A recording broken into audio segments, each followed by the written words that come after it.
नमस्कार मित्रों, मैं हूं प्रदीप वर्मा। आप देख रहे हैं देसी मेंटर लाइव। और आज हमारे बीच एक शख्स हैं जो नीट में बहुत अच्छा रैंक लाए हैं, जो टांडा अम्बेडकर नगर की धरती निनावा के रहने वाले हैं, शहंशाह वर्मा।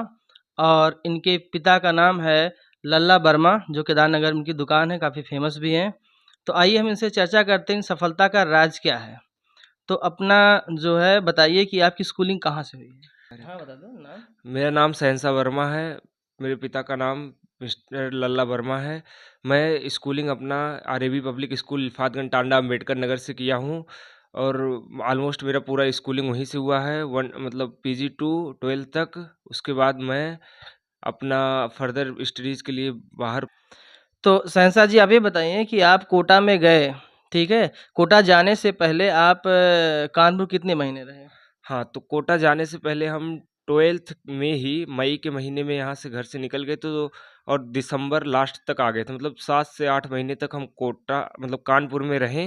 वहाँ पे हमने 11th जो है कोचिंग के साथ की, ऑफलाइन कोचिंग के साथ, और 12th का सिलेबस हम ऑनलाइन फिजिक्स वाला से मतलब अपना कंप्लीट कर लिए कंप्लीट थे। कर लिया। कोटा जाने से पहले कोटा कानपुर में एक बार सिलेबस पूरा कंप्लीट अच्छा, कर लिए थे। यानी जब आप 12th पास आउट हुए तब आप कोटा गए हैं? हाँ, उसके बाद 12th पास आउट होने के बाद कोटा गए हैं। कोटा गए।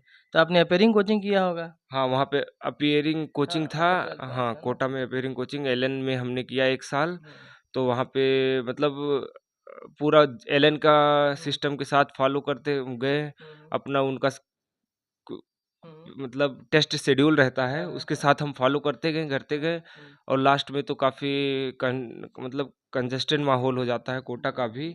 हर हफ्ते में 2-2 बार, 3-3 हुँ। बार तो टेस्ट ही होते अच्छा, रहते ये हैं। बताइए कि वहाँ जो पढ़ाई का माहौल है, उस पढ़ाई के माहौल में भई वहाँ तो लगभग मैं समझता हूँ 24-25 लाख लड़के फॉर्म भरते हाँ, हैं हाँ। और उसमें आप इतना अच्छा रैंक लाए हैं, तो ज़ाहिर-सी बात कुछ अलग आपने किया होगा। हुँ, हुँ। पढ़ते तो सब हैं, हाँ। लेकिन क्या पढ़ना है, क्या छोड़ना है, ये बातें बहुत मैटर करती हुँ, है। हुँ। तो पढ़ने का आपका टाइम शेड्यूल क्या होता था? आप जैसे सुबह उठते थे, तो क्या-क्या आपने जो नित्य क्रियाएँ होती, उसे करने के बाद क्या-क्या पढ़ाई शेड्यूल अपना थोड़ा बताएँ? हाँ, तो मेरा लगभग फ़िक्स टाइम था कि सुबह 8 से सवा 8 के बीच में लगभग उठ जाता था।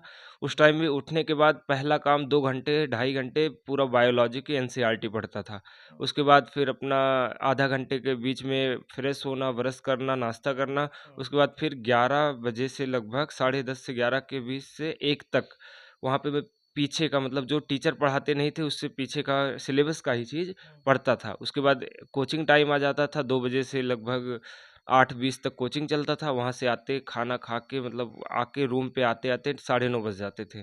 तो घर उसके बाद आधा घंटा बात करना, आधा घंटे के टाइम पे फिर पिन पॉइंट 10 बजे से मेरा फिर स्टडी चालू हो जाता था। तो पहले वहाँ पे जो कोचिंग में पढ़ाया रहता था उसका केमिस्ट्री, फिज़िक्स में शाम को सोने से पहले लगभग मैं 2 बजे के लगभग सोता था, तो उसको कंप्लीट करके ही सोता था।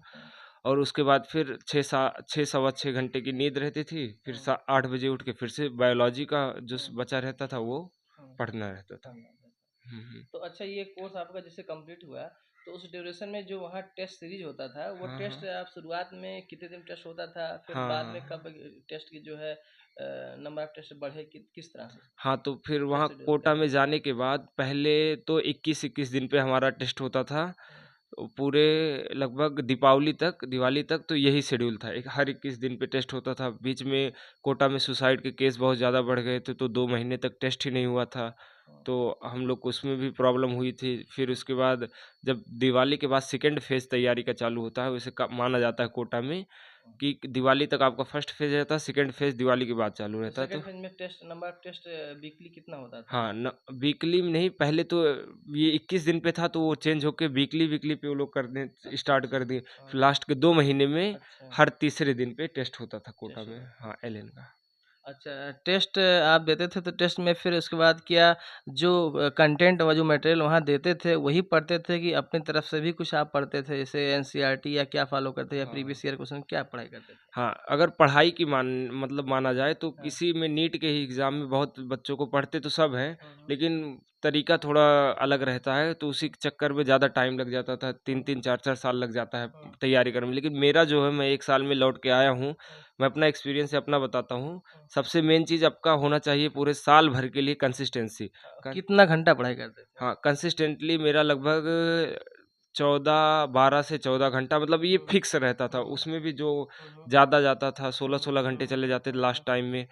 लेकिन फिक्स जो है वो लगभग ऑन एवरेज 14 घंटा लगभग ले 12 से लीजिए। 14 घंटा। हाँ, तो ये कंसिस्टेंसी आपका पूरे साल भर मेंटेन होना चाहिए। ये नहीं कि 1 दिन, 1 हफ्ता, 1 महीने नहीं, उससे कुछ नहीं होने जाने वाला है। और दूसरी बात पूरा एनसीईआरटी आपको बायोलॉजी पे 100% एनसीईआरटी पे रहना है।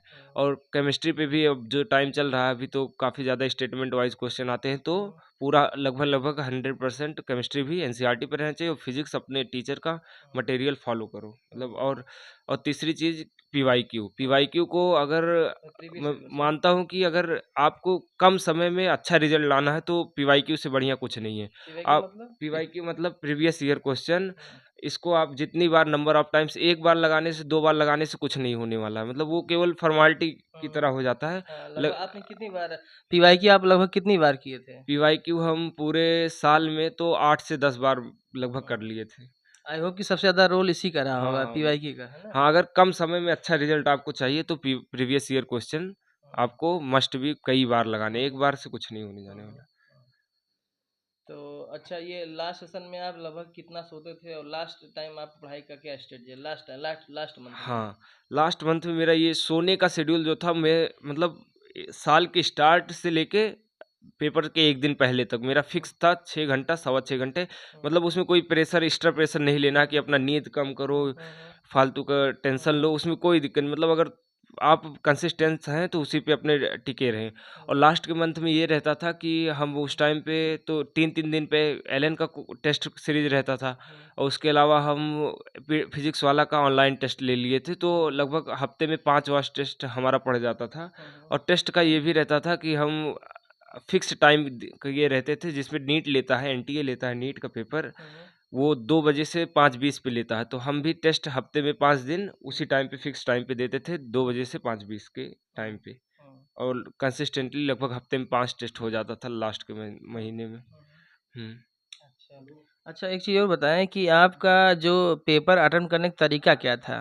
हाँ, पेपर अटेम्प्ट करने में तो जैसे सभी लोग जानते हैं 3 घंटे 20 मिनट का टाइमिंग मिलता है, तो उसमें मेरा पहला ये था कि स्टार्टिंग के 50 मिनट में लगभग मैं बायो करके उसका ओएमआर कंप्लीट कर लेता था। बायो के 90 क्वेश्चन करके ओएमआर कंप्लीट कर लेता था। और फिर दूसरे शिफ्ट में मैं केमिस्ट्री करता था, जो कि 1 घंटे 10 मिनट लगभग समथिंग टाइम देता था केमिस्ट्री को और उसको पूरा कंप्लीट करके ओएमआर फिल कर लेता था। उसमें मेरा ये स्ट्रेटेजी रहता था, पहले पूरा जितना आता है आपको पूरा वो कंप्लीट करो बायो का। उसमें उसके बाद जो नहीं आता है उसको भी जब बायो आप ओएमआर भर के कंप्लीट करो तो उस तक कंप्लीट कर लो। फिर केमिस्ट्री का भी वही सेम चीज़। और फिजिक्स के लिए लगभग 1 घंटे 20 मिनट का मैं टाइम देता था, फिजिक्स का पेपर पूरा 45 क्वेश्चन करने के लिए। यानी सबसे ज़्यादा आपने फ़ीस में टाइम दिया। हाँ, वो सबको देना ही पड़ता है, मतलब उसी तरीके से सिलेबस ही यानी रहता आपने है। सेक्शन वाइज़ सॉल्व करके टिक लगा के उसको गोला कर लेते थे। हाँ, यानी ओएमआर। इस सेक्शन में से, है ना? हुँ। हुँ।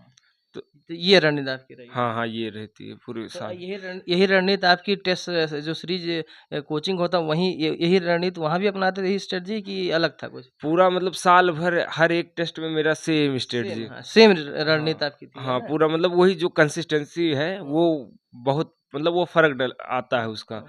मैं मतलब पूरा चेंज कुछ नहीं किया, जो जैसे टेस्ट देता था वैसे ही नीट जाके दिया, उसके बाद रिज़ल्ट आया। यानी कि टोटल कितने क्वेश्चन और कितना टाइम होता था? यानी आप लगभग एक क्वेश्चन मतलब कितना टाइम एवरेज देते थे? ये सब्जेक्ट वाइज़ डिपेंड करता है, तो बायो के क्वेश्चन सब्जेक्ट में तो एक क्वेश्चन का लगभग 35 से 40 सेकंड, केमिस्ट्री में 1 मिनट 10 सेकंड लगभग और फिज़िक्स के 1 मिनट 20-25 सेकंड के एक क्वेश्चन लगभग। का हाँ, हाँ।